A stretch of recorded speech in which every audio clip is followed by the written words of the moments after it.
Good evening, everyone. Live and direct from East Austin, Texas, USA.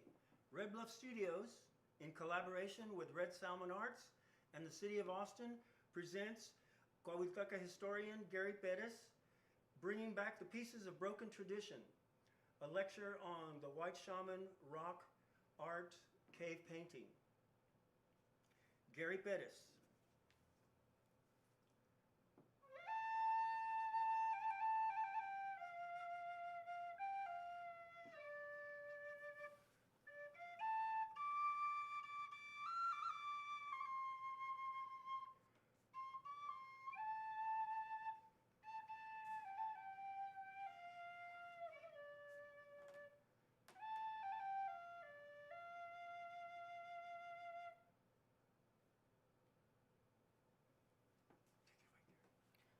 Hi, thank you for joining us today. I want to thank Red Bluff Studios for hosting me this evening. Welcome to all of you. I'd like to send out a shout out to my mom. Hi, Mom. Whom I met recently after 55 years. What an amazing experience. We are here to talk about the White Shaman Mural. I'm going to go ahead and just get right to it. We can start the PowerPoint right away. This is the White Shaman Mural, courtesy of the Whitty Museum. And it's a 2,000-year-old piece of rock art that I've been working on for coming up on 7 or 8 years. And it tells a very interesting story about the creation of time, and it involves geography, which we're going to look at. It involves astronomy. And but first I'd like to mention that this rendering that we're looking at was created by Michael O'Brien, a resident of Austin, Texas.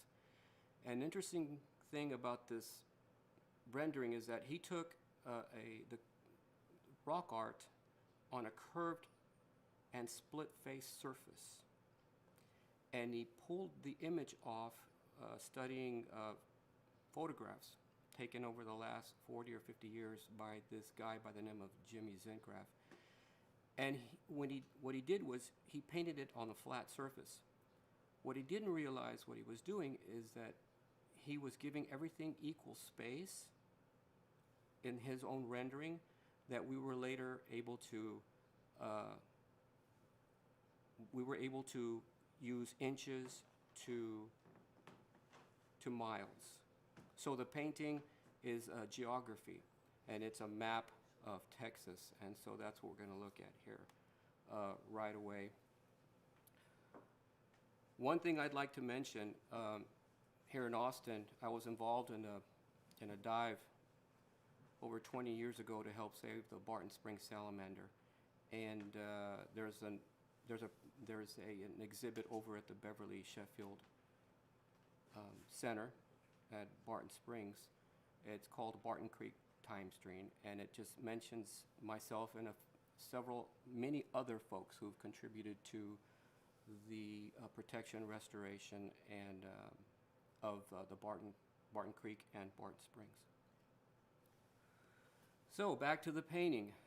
I'm going to use my cursor here to highlight a couple of the most important items we're going to look at today.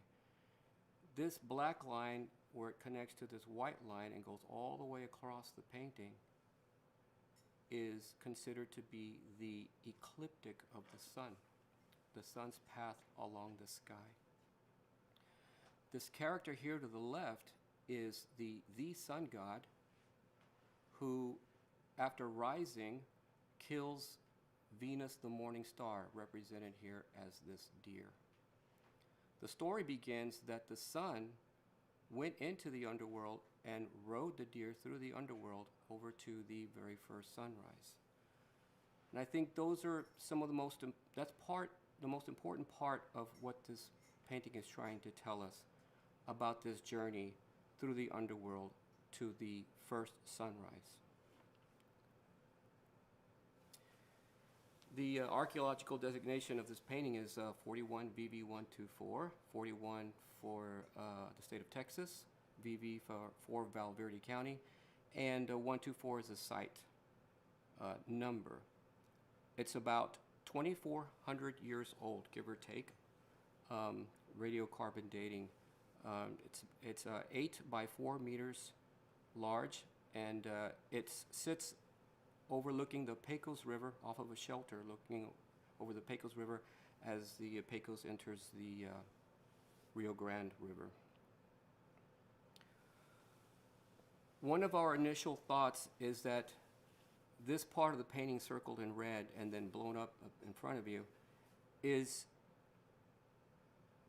was thought to be the edge of the Balcones Escarpment here, because these black dots here and here and here looked equally spread apart. The initial thought was this was San Antonio Springs, New Braunfels, or Comal Springs in New Braunfels, San Marcos Springs in San Marcos, and Barton Springs in Austin. So what we did was we hired this young man, this GIS expert, geographic information expert, to superimpose this particular icon over a map of Texas along the Balcones Escarpment, and this was the result. Indeed, the painting seems to line up with the blue dots, San Antonio, Comal, San Marcos, and Barton Springs. We went on to use the same method to identify other geography in the painting. We discovered places like Jacob's Well, Enchanted Rock, the Devil's Sinkhole, Sonora Caverns, and one very particularly important place in San Angelo, which we'll take a look at here in just a second. One of the things that the evidence, the historical evidence that suggests that we're looking at a map of Texas is this article written back in the 1960s for the University of Incarnate Word about this guy by the name of David Orchard who witnessed 5 Poncas visiting the Olmos Basin area. And they said that on their trip from Ponca City to Oklahoma down to the Peyote Gardens, that at 4 places they had to stop and perform different ceremonies, but that the last one in the Olmos Basin was the most important. So that lends credence to this hypothesis that the painting is a map of Texas and other things. So I'm using the bottom center of this painting to show how the locations in the painting go from left to right, the sunrise on the left, and then the deer, and then these other locations clear across from left to right to the right of the painting. And as you can see, the 4 fountain springs here, the sunrise here. Let me see my computer. Give me a hand here. Here is a workup of these locations as across Texas. So if you're standing at the White Shaman Mural and you're looking in northeasterly, all of the locations that we've discovered in the painting line up like they do geographically. In other words, if you're standing at the painting and you're looking to the far left, you're going to see the sunrise in San Angelo, and then the solar dart, which would be the deer, the morning star, at Paint Rock. And then the center of the painting would be Menard, and then your 4 fountain springs are here to the right. So the painting jives geographically with respect to where you're standing to everything else, again, in the geography. One of the most important, most critical parts of the painting is this description of a river in the sky. So what we're looking at here is we're looking at the San Antonio River as it flowed naturally. Back in the 1700s, This is a map from the 1700s. And from Houston Street all the way to Gunther Street, it has this unusual U shape, and it comes up and it curls down this way and then down, and it checks to the left again, and then checks downward, and then checks up again, right? And just east of that is Mission Valero, or the Alamo. So I'm removing the graphic behind it, and you can see the outline of the river here, and all the Tex-Mex restaurants that you can find along the San Antonio River. Boom, boom. And so, but here I've kind of pulled a funny on you to change this. We're looking at the river now again this way, and these are not the Tex-Mex restaurants that line the San Antonio River. What we're looking at now is the constellation of Eridanus. And Eridanus, the name Eridanus is Greek for a celestial river. Interestingly, the way that the Greeks saw the skies similarly to the way that we did too. So here they are right next to each other. And if you want to follow along with Eridanus, I'm going to go down the San Antonio River and show you that it comes down this way, and then it kind of scoots over to the left, just like here. And it comes down, it does a little horseshoe thing. Comes up, it does like an M kind of thing, sharp, and then downwards, and then it checks up to the left, and then goes down again, just like in the constellation, and comes back up again. There's no way that, in my opinion, that could be mistaken as a coincidence. That is just the way that creation made the stars in the sky and the San Antonio River. So, once a year at winter solstice at midnight, the San Antonio River and the constellation of Eridanus meet end to end at the Gulf of Mexico, all the way up to the constellation of Orion, quote, where our ancestors dwell. So here is a Starry Nights graphic of the constellation of Eridanus. The graphic includes a little bit of drawing to kind of fill in the space and the constellation provided by Starry Nights program. And here it is in the painting.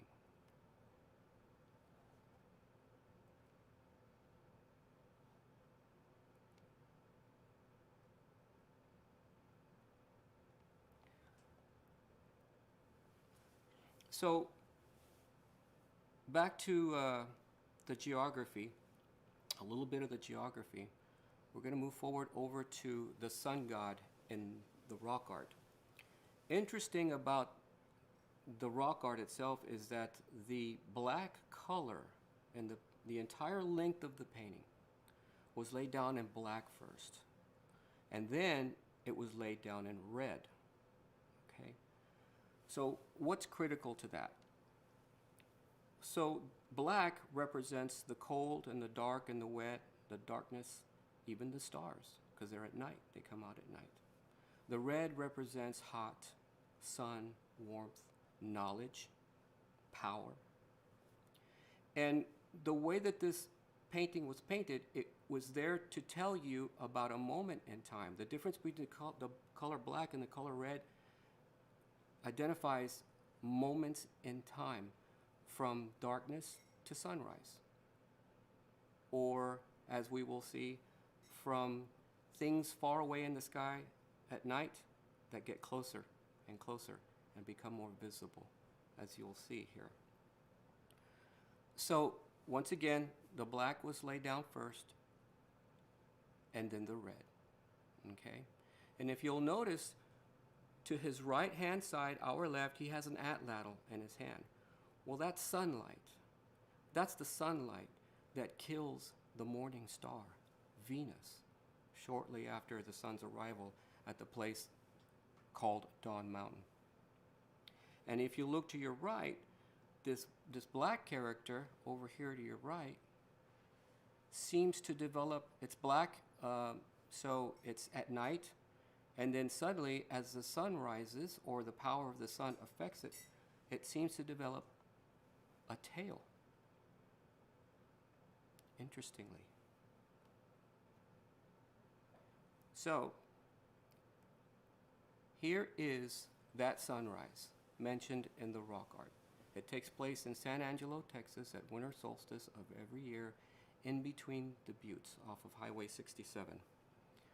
My relatives, my family, we've been going there for years now, celebrating that sunrise, that moment in time depicted in the painting. If you were there at 3 or 4 o'clock in the morning, you would have seen Venus come up the middle of the buttes first because it's along the ecliptic. And then you would have seen the sun rise behind it and wash away its light, just like it's being told in the painting.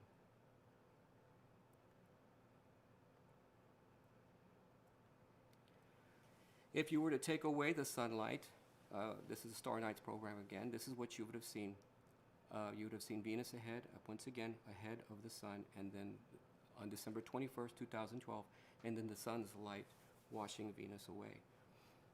That's at 12:37. Exactly 5 hours later, in a little town called Paint Rock, a solar dart appears in between some rocks and creates this image of a sun dagger piercing what we say, Coahuiltecos say, is the heart of the deer. So you have two major events, sun events, a sunrise and a solar dart, a morning star, and the sun that rises to kill the morning star, taking place in the geography like it takes place in the sky, like it's noted in the painting. Now let's look at the little guy that develops the tail. If you'll notice that it sits on the ecliptic. Remember, I was describing this white line on the ecliptic. And we're following this red line over here to the right side of the painting, over to these three dudes right here, these three Y symbols. And what's also noticeable about these is that they've got color here, here, and here.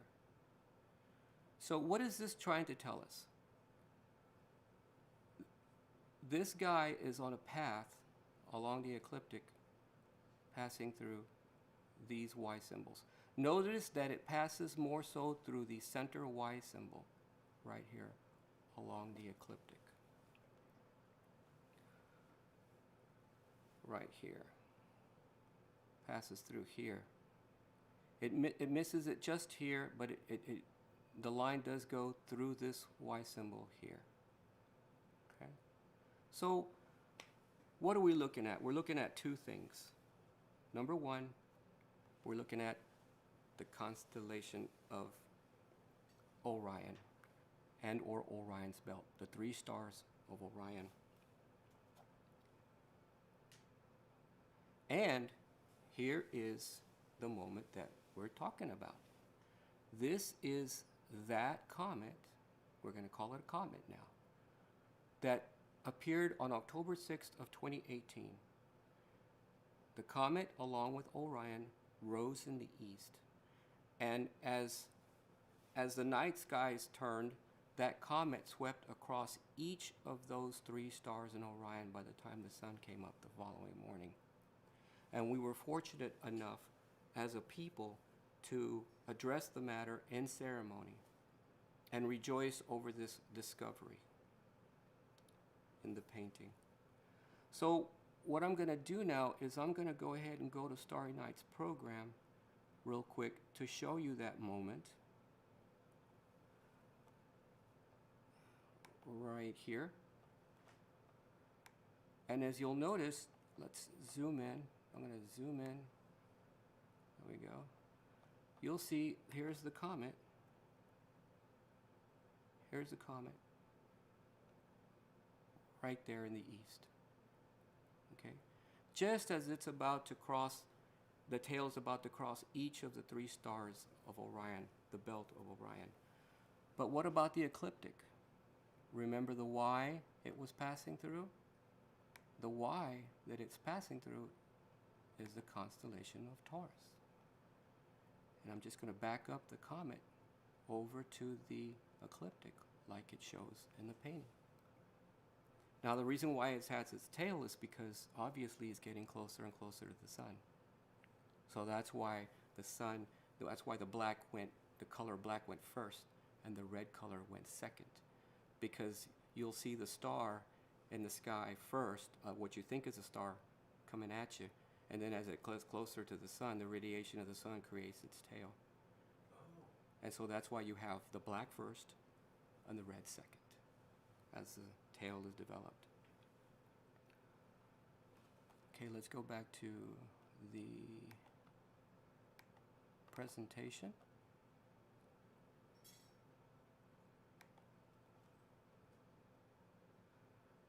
And back to the painting again. We're learning that the painting is many things, but primarily the painting is telling us, at least to our people, that it's a story of creation. And all of the things that are involved in creation, every lunar eclipse, every solar eclipse, every meteor shower, the meteor showers throughout the year, every sunrise, every sunset. You know, it's a creation story, it's a map of Texas, it's astronomy, and it's math. The math is teaching us that there are things yet to come. An annular eclipse, planetary conjunctions, full moons. It tells you where to examine these things, where to stand, what to see. You know, if we're ready for it, what our language is trying to tell us. Our language, our South Texas and northeastern Mexican language. It's telling us how to live out our lives according to the universe and its plan. It gives us the freedom to think outside of the box that we as Americans have been taught to contain ourselves. It gives us an opportunity to be ourselves without having to take back the land, without having to get in a fight with anyone or among ourselves. It's my opinion that this painting and the things that it's telling us for our future is what is eventually going to settle the future in our lives. I want to thank once again the Red Bluff Studios and Danielle and Deborah and everybody who put this program together tonight. I want to thank my mom for coming back into my life, and thank you all for your time. Thank you.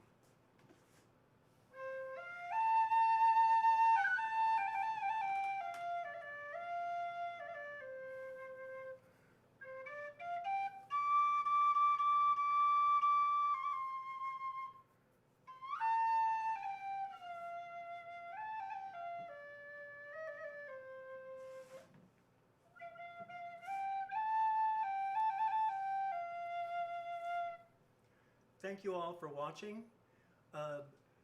This is the first part of a series bringing back the pieces of broken tradition. We will have another installment in about a month. And so please tune in. Thank you very much for watching. We will rebroadcast this tomorrow evening, Thursday, October 29th at 7 p.m. Central Standard Time. Thank you so much.